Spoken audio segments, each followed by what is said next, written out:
വിഷയം മനാഫ് തന്നെ. മനാഫ്, അർജുൻ, അർജുൻ്റെ കുടുംബം, സമൂഹം. മനാഫ് ചെയ്ത തെറ്റെന്താ? സമൂഹം മനാഫിൻ്റെ കൂടെയുണ്ട്. പക്ഷേ ചെറിയ ഒരു വിഭാഗം എല്ലാവരും കൂടെ മനാഫിനെ കലാപമുണ്ടാക്കുന്നയാൾ, വർഗീയവാദി, ഇങ്ങനെയൊക്കെയാണ് മുദ്ര കുത്തിയിരിക്കുന്നത്. കൂടാതെ കള്ളക്കേസിൽ കൊടുക്കുകയും പ്രതി ചേർക്കുകയും ചെയ്തിട്ടുണ്ട്. അർജുൻ്റെ കുടുംബത്തിന് ഇതെന്ത് പറ്റി? അർജുൻ്റെ കുടുംബം എന്തുകൊണ്ടാണ് മനാഫിനെതിരെ തിരിഞ്ഞത്? മനാഫ് എന്തിൻ്റെ സ്വാർത്ഥ താല്പര്യത്തിന് വേണ്ടിയാണ് ഇത്രയും ദിവസം ആ പുഴയോരത്ത് നിന്നത്? മനാഫിൻ്റെ ലോറി വീണ്ടെടുക്കാനാണെങ്കിൽ മനാഫ് തന്നെ പറയുന്നുണ്ട്, പലരും പറയുന്നുണ്ട്, ലോറി ഇതുപോലെ പോയാൽ അതിൻ്റെ ഇൻഷുറൻസ് മനാഫിന് കിട്ടും. പിന്നെയുള്ളത് അർജുന് വേണ്ടിയുള്ളൊരു കാത്തിരിപ്പല്ലേ. മനാഫ് വാക്ക് കൊടുത്തിരുന്നു, മനാഫ് അർജുൻ്റെ അമ്മയോട് അർജുനെയും കൊണ്ടേ വരൂ എന്നുള്ളത്. ആ വാക്ക് മനാഫ് പാലിച്ചു. ഒരുപാട് പ്രശ്നങ്ങൾ മനാഫിന് അവിടെ ഉണ്ടായിട്ടുണ്ട്. മനാഫും മാൽപ്പയും ഒരു ആത്മാർത്ഥതയോടുകൂടിയാണ് അവിടെ നിന്നത്. മനാഫ് അർജുനെയും കൊണ്ട് വന്നു. ഇതൊക്കെ കാണുമ്പോൾ മനാഫിൻ്റെ ആ ഒരു സമൂഹത്തിൽ മനാഫിനോടുള്ള സ്നേഹം അത് സഹിക്കാൻ കഴിയാത്ത കുറച്ച് ആൾക്കാരല്ലേ ഇതിന് പിന്നിൽ? കുറച്ച് കൃമികീടങ്ങൾ അർജുൻ്റെ കുടുംബത്തെ തെറ്റിദ്ധരിപ്പിച്ചു. ഓക്കെ, അർജുൻ്റെ കുടുംബം എന്ന് പറയുമ്പോൾ അർജുൻ്റെ അളിയനെ തെറ്റിദ്ധരിപ്പിച്ച് അയാൾ മാത്രം ഒരു പത്രസമ്മേളനം നടത്തിയാൽ ഇത്രയും പ്രശ്നമില്ല. കാരണം അർജുൻ്റെ ബ്ലഡ് അല്ലല്ലോ ഈ അളിയൻ എന്ന് പറയുന്നയാൾ. അയാൾക്ക് അർജുനോട് സ്നേഹം തോന്നേണ്ട ഒരു കാര്യവും ഇല്ല. സ്നേഹം തോന്നും, പക്ഷെ ഇയാളുടെ ഒരു പെരുമാറ്റത്തിൽ നിന്ന് അയാൾ വേറെ എന്തൊക്കെയോ ആണ് ആഗ്രഹിക്കുന്നത്. ഓക്കെ, അയാൾക്ക് അർജുൻ്റെ കാര്യത്തിൽ ഇതുപോലെയൊക്കെ പറയാം. പക്ഷെ പ്രസവിച്ച അമ്മേ ആ ചെത അടങ്ങിയിട്ട് എന്നിട്ട് പോരായിരുന്നില്ലേ ഈ പത്രസമ്മേളനം? അതുപോലെ ഭാര്യയോടും.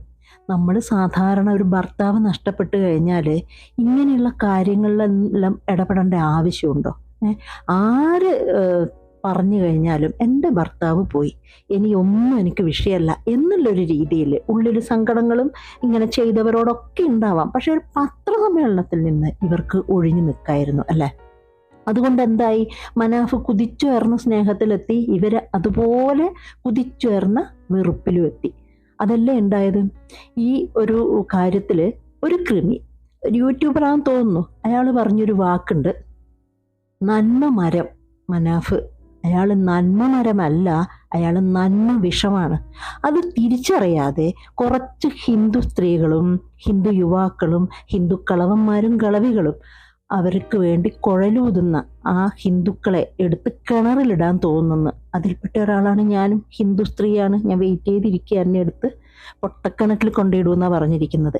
ജിഹാദികളോട് പ്രേമമെന്ന് ഈ പറഞ്ഞ വ്യക്തി ഒരു ഹാർട്ട് അറ്റാക്ക് വരട്ടെ, അപ്പോൾ വിളിച്ചു പറയണം, ജിഹാദി എന്നെ ഓപ്പറേഷൻ ചെയ്യണ്ട, ജിഹാദികൾ എന്നെ കോരിയെടുക്കരുത്, നടു റോഡിലാണെങ്കിൽ അയ്യോ ജിഹാദികൾ എന്നെ കോരിയെടുക്കരുത് എന്ന് പറയണം കേട്ടോ.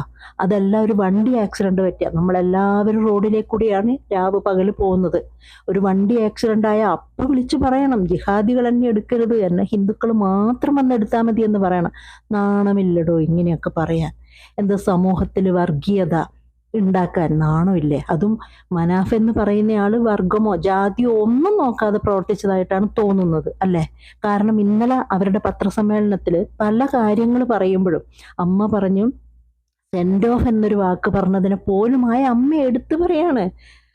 മരിച്ച് ബോഡി കൊണ്ടുവന്ന് വെച്ചിട്ട് അത്ര ദിവസമേ ആയുള്ളൂ, 41 പോലും കഴിഞ്ഞിട്ടില്ല. കാണാതായ ദിവസം അല്ലല്ലോ നമ്മൾ കൂട്ടുന്നത്. മകന്റെ ശരീരം ചെതയിലെടുത്ത് വെച്ചിട്ടുള്ള ദിവസം എത്രയായെന്ന് നോക്കണം. ആ അമ്മ പറയാണ് അവൻ സെൻഡ് ഓഫ് എന്ന് പറഞ്ഞെന്ന്. അപ്പോൾ അതിന് മനാഫ് പറയുന്നുണ്ട്, ഒരാൾക്ക് ചോറ് വാങ്ങിച്ചു കൊടുത്ത സെൻഡ് ഓഫ് എന്ന് പറഞ്ഞാൽ യാത്ര എന്നുള്ള അർത്ഥത്തിലാണ് ഞാനത് പറഞ്ഞതെന്ന്. ഓരോ വാക്കുകളും ഓരോരോ നീക്കങ്ങളും എടുത്തെടുത്ത് പറയാൻ എപ്പോഴാണ് മനാഫ് ഇവർക്ക് ഇത്രയും ശത്രുവായി മാറിയത് അല്ലേ? പിന്നെ പറഞ്ഞു 75,000 രൂപ ശമ്പളം കൊടുക്കുന്നുണ്ടെന്ന് പറഞ്ഞപ്പോഴും അതിനും മനാഫ് പറയുന്നുണ്ട്. ഇതിന് മനാഫ് പറയുന്ന ഒരു ഉത്തരവെന്ന് പറഞ്ഞു കഴിഞ്ഞാൽ, ഇതുപോലെ ആക്സിഡന്റ് അല്ലെ ഇങ്ങനെയുള്ള അവസരത്തിലൊക്കെ മരണപ്പെടുമ്പോൾ നോക്കുന്നത് ഏജ് നോക്കും.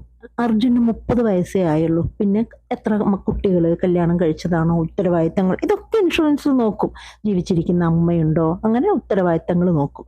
അതുപോലെ തന്നെ എത്ര സാലറി വാങ്ങിക്കുന്ന ഒരാളാണ് എന്ന് നോക്കുമ്പോൾ 75,000 രൂപ സാലറി കിട്ടുന്നുണ്ട്. അതൊരു തെളിവും കൂടെ കിടക്കട്ടെ. ബുദ്ധിപരമായി മനാഫ് പറഞ്ഞതാണെന്നാണ് പറയുന്നത്. കൂടാതെ 75,000 കൈപ്പറ്റിയതിൻ്റെ സൈനും മനാഫിൻ്റെ കയ്യിലുണ്ടെന്ന്.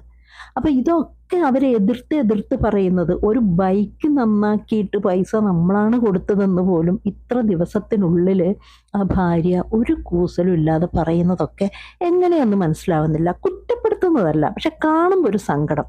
എന്നാൽ ഇതൊക്കെ ചെയ്യുന്നത് ഈ മനാഫിനെ കുറ്റപ്പെടുത്താൻ വേണ്ടിയാ. എന്താണ് മനാഫിന് യൂട്യൂബിൽ സബ്സ്ക്രൈബേഴ്സ് കൂടിയതാണോ ഇവർക്ക് പറ്റിയത്? അതല്ല സമൂഹം മുഴുവനും മനാഫിനെ ഒരു വലിയൊരു ഇതിൽ കണ്ടതാണോ ഇവർക്ക് പറ്റിയ വിഷമം? ഈ കൃമികൾ വന്ന് കുത്തിക്കുമ്പോൾ അവർക്കൊരു നിലപാടില്ലേ? ഈ അളിയൻ പറഞ്ഞു കഴിഞ്ഞാൽ അമ്മ പറയണ്ടേ, എൻ്റെ മോൻ ഇഷ്ടപ്പെട്ട ഒരാളാണ്, ഇനി എന്ത് തന്നെ ആയാലും എൻ്റെ മോൻ ഇന്ന് ജീവനോടെ ഇല്ല, അപ്പൊ തള്ളി പറയാൻ ഞാൻ വരില്ല. അല്ലാതൊരു ദ്രോഹമൊന്നും മനാഫ് ചെയ്തിട്ടില്ലല്ലോ. അർജുനെ തള്ളിയിട്ടത് മനാഫാണോ? അല്ല, ലോറി ഇതുപോലെ ആയിട്ട് ഒന്നും നോക്കാതെ മനാഫ് അവിടുന്ന്, അങ്ങനെ എത്ര മുതലാളിമാരെ നമ്മൾ കണ്ടിട്ടുണ്ട് അല്ലേ? ഒന്നും നോക്കാതെ, കുടുംബത്തിനെ നോക്കാതെ, അവിടെ ഒരു ആക്സിഡന്റ് പറ്റിയിട്ടുണ്ട് എന്ന് പറഞ്ഞ് മുങ്ങുന്ന എത്ര മുതലാളിമാരെ നമ്മൾ കണ്ടിട്ടുണ്ട്. അങ്ങനെയൊന്നും മനാഫ് ചെയ്യാത്തതായിരുന്നോ ഇവർക്ക് പറ്റിയ തെറ്റ്? ശരിക്കു പറഞ്ഞാല് എനിക്ക് പോലും കിട്ടിയ ഒന്നെന്ന് പറഞ്ഞാൽ, നമ്മൾ ആർക്ക് എന്ത് കൊടുത്തു കഴിഞ്ഞാലും അവർക്ക് ശത്രു നമ്മളായിരിക്കും. ഒരുപാട് അനുഭവം എനിക്കുണ്ടായിട്ടുണ്ട്. അതുപോലെ തന്നെ ഈ മനാഫിനെ കാണുമ്പോൾ എനിക്കത് ഒരു മനസ്സിലാക്കാൻ വല്ലാതെ പറ്റുന്നുണ്ട്. കാരണം ഇത്രയും വലിയൊരു കാര്യങ്ങളിലൊക്കെ ആത്മാർത്ഥമായി മനാഫ് അത് ചെയ്തതാണെങ്കിൽ മനാഫിൻ്റെ മനസ്സിൻ്റെ വേദന അത് ഒരാൾക്ക് മനസ്സിലാവില്ല. നമ്മൾ ഒരാൾക്ക് വേണ്ടി ആത്മാർത്ഥമായിട്ട് ചെയ്തു കഴിഞ്ഞാൽ അതൊക്കെ കൈപ്പറ്റിയതിന് ശേഷം പിന്നെ നമ്മളൊരു കറിവേപ്പിലയാവുന്ന ഒരു അവസ്ഥയുണ്ട്. അത് അനുഭവിച്ചവർക്കേ അത് മനസ്സിലാവും. അതുകൊണ്ട് തന്നെ മനാഫിൻ്റെ ഇന്നത്തെ മാനസികാവസ്ഥ ഒരുപാട് മനസ്സിലാക്കാനുള്ള ഒരു ഇത് എനിക്ക് തോന്നുന്നുണ്ട്. അതുകൊണ്ട് തന്നെയാണ് വീണ്ടും വീണ്ടും വീണ്ടും മനാഫിൻ്റെ കാര്യത്തിൽ ഞാനൊരു വീഡിയോയും ചെയ്യുന്നത്. നേരിട്ട് മനാഫിനെ വിളിച്ച് പറയാനാവൂലല്ലോ, എന്നാലും മനസ്സിലുള്ള ഒരു ഇതുപോലെ ഒരു വീഡിയോ ആക്കി പോസ്റ്റ് ചെയ്താലെങ്കിലും ഒരു സമാധാനം, മനാഫിനൊരു സപ്പോർട്ടെങ്കിലും. മനാഫൊന്നും കേൾക്കാനൊന്നും പോകുന്നില്ല, എങ്കിലും മനാഫിനൊരു സപ്പോർട്ടെങ്കിലും. അതുകൊണ്ട് തന്നെ പറഞ്ഞ ഒരു കൃമിയുണ്ടല്ലോ, പൊട്ടക്കണക്കിലെടുത്തിരുന്ന സ്ത്രീകൾ, അതും ഹിന്ദു സ്ത്രീകളെന്ന്. അപ്പം ഞാൻ കാത്തിരിക്കുന്നുണ്ട്. ആരെയൊക്കെ പിടിച്ചു അയാളെന്നറിയില്ല, അപ്പം ഞാനും കാത്തിരിക്കുക.